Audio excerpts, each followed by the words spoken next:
You want to support Roland Martin Unfiltered? Be sure to join our Bring the Funk fan club. Every dollar that you give to us supports our daily digital show. There's only one daily digital show out here that keeps it black and keep it real as Roland Martin Unfiltered. By going to RolandMartinUnfiltered.com, you can make this possible. All right, folks, Donald Trump doing what Donald Trump does, and that is be a white nationalist.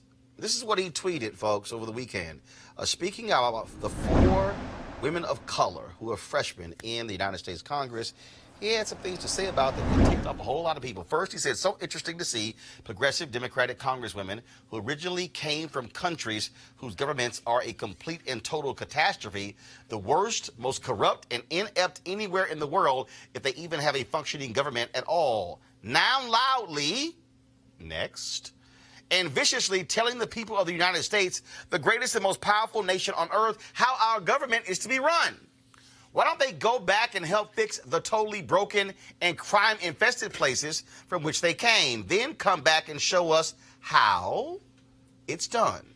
These places need your help badly. You can't leave fast enough. I'm sure that Nancy Pelosi would be very happy to quickly work out free travel arrangements. Now, let's just be clear, show you how much of a dumbass Donald Trump is. 3 of the 4 women he's talking about, they're from here. Like, when I say from here, like from here, as in raised here, as in born here. So if they're going to go back to a country, they are already in the country they can go back to. Now, of course, he was immediately lit up by folks on social media, Democrats as well, but it was quite interesting. The length of silence that existed from Republicans. It was as if they were in such shock and awe that they did not know how to tweet or appear on Sunday shows or respond to the racist and bigoted tweets. Now, after they got their ass lit up this morning, all of a sudden, they discovered their conscience. And so, Will Hurd, Texas, the only Republican in the House. This is him on CNN. The tweets are racist and xenophobic.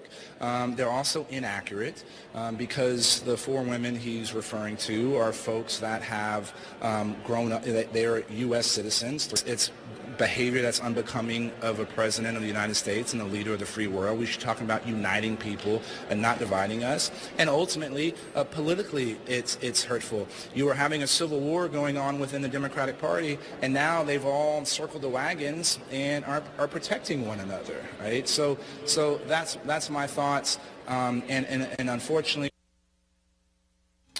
Now, other Republicans had something to say. Can we pull those tweets up, please? They began to comment and all of a sudden began to show themselves. Again, it took them a really, really, really long time to say something. So I'm going to pull up some of them as well. First of all, what I thought was funny was Britt Hume of Fox News actually tweeting that, yeah, xenophobic, not good, politically stupid, but the textbook definition, they do not define racist. Dude, really? Really? All right, let me pull up some of the other tweets. Do we have those? Pull them up, please. The other Republicans, again, what they had to say. And so Senator Tim Scott, the only African-American Republican in the United States Senate, he finally woke the hell up. He said, no matter our political disagreements, aiming for the lowest common denominator will only divide our nation further. My full statement below, please pull up his statement, which he clearly wrote on his iPhone in the notes section. I'm familiar with it because I've done it as well. Now, don't you love how he starts off talking about the Democrats before he gets to Donald Trump? In fact, he goes through all kind of crap before he gets to Trump. He wrote, prior to this weekend, we saw the Democratic Party embroiled in racial controversy, from Kamala Harris attacking Joe Biden on segregationists to 4 black and brown women chastising Democratic leadership for attacking women of color. It is clear the Democratic Party has serious issues along these lines. Dog, really? Your party. All y'all missing are hoods. Go back to the statement. All right. Instead of sharing how the Democratic Party far left pro-socialist policies, not to mention the hateful language some of their members have used towards law enforcement and Jews, are wrong for the future of our nation, then he finally gets to his damn president. The president interjected with unacceptable personal attacks, and racially offensive language. No matter our political disagreements, aiming for the lowest common denominator will only divide our nation further. That's the best you can do. A black man from South Carolina. That's the best you can do. Okay, y'all pull up some of the other Republicans. I want to show you what they also had to say. Again, you had you have a number of them. That's all you have? Y'all supposed to pull several others. Okay, well, that's all you have, and we're supposed to have more. So let me try to go to my iPad to pull those up. Because it was real interesting, again, looking at them finally waking up to comment. You have a guy from Mike Turner. Okay, he writes, Ohio, I'm confident that every member of Congress is a committed American.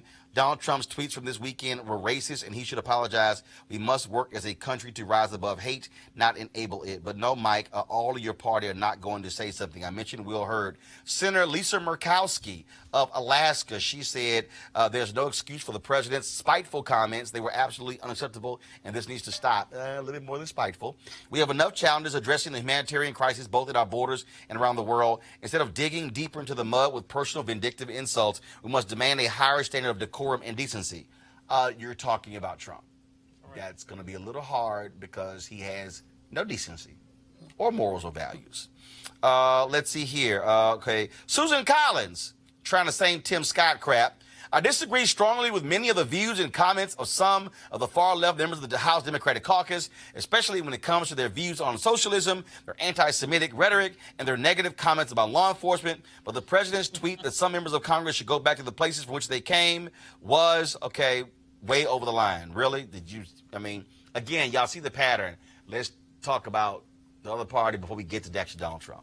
Let's see, we got Tim Scott, Representative Elise Stefanik. While I strongly disagree with the tactics, policies, and rhetoric of the far-left socialist squad, y'all notice the socialist line?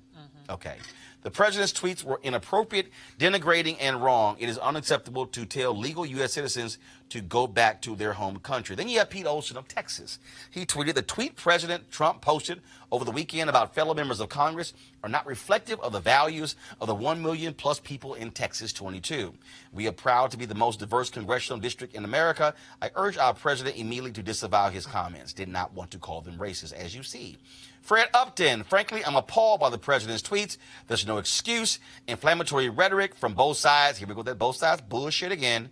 Both sides of the aisle that is used to divide us just isn't right. It's not helpful. We have too many challenges facing us that we ought to be working on together. Immigration, the debt ceiling, the border crisis. The president's tweets were flat out wrong and uncalled for, and I would encourage my colleagues from both parties to stop talking so much and start governing more. Then you have Pat Toomey of Pennsylvania. President Trump was wrong to suggest that 4 left-wing congresswomen should go back to where they came from. 3 of the 4 were born in America, and the citizenship of all 4 is as valid as mine.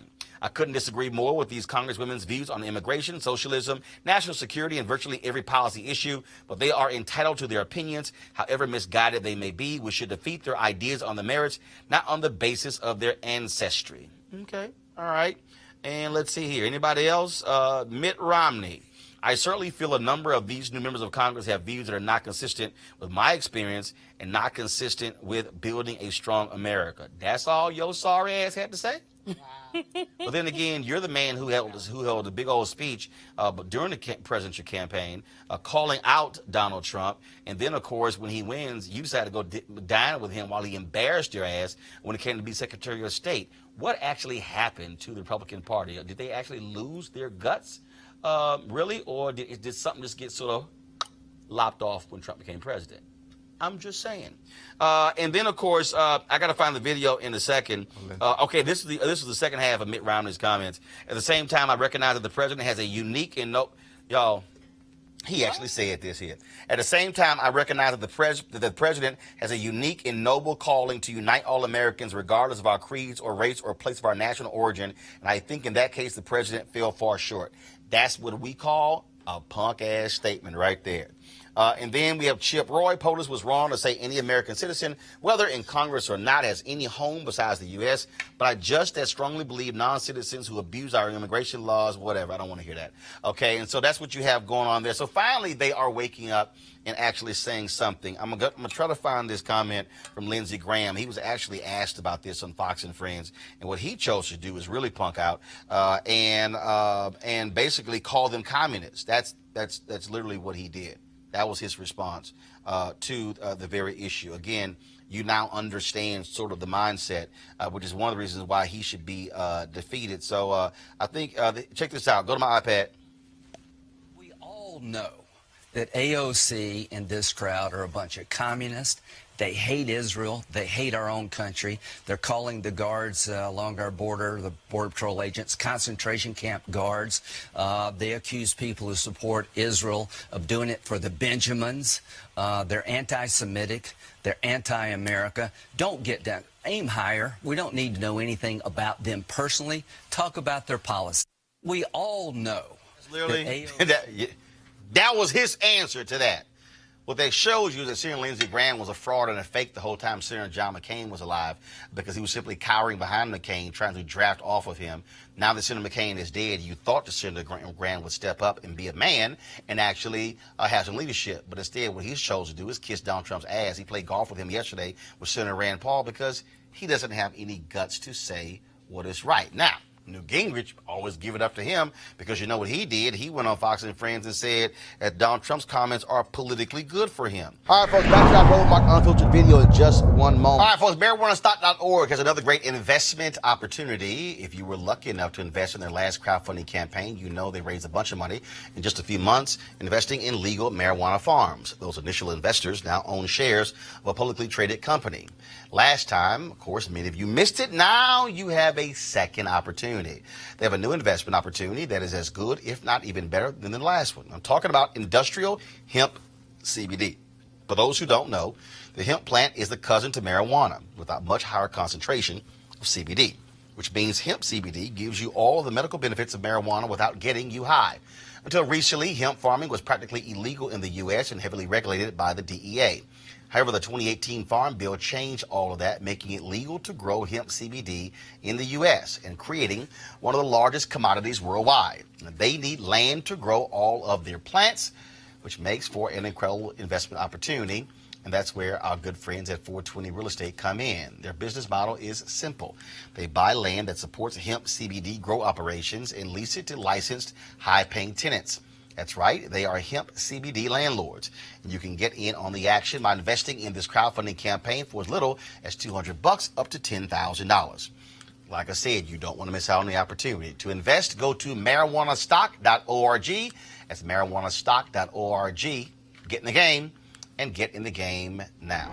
Now back to your Roland Martin Unfiltered video.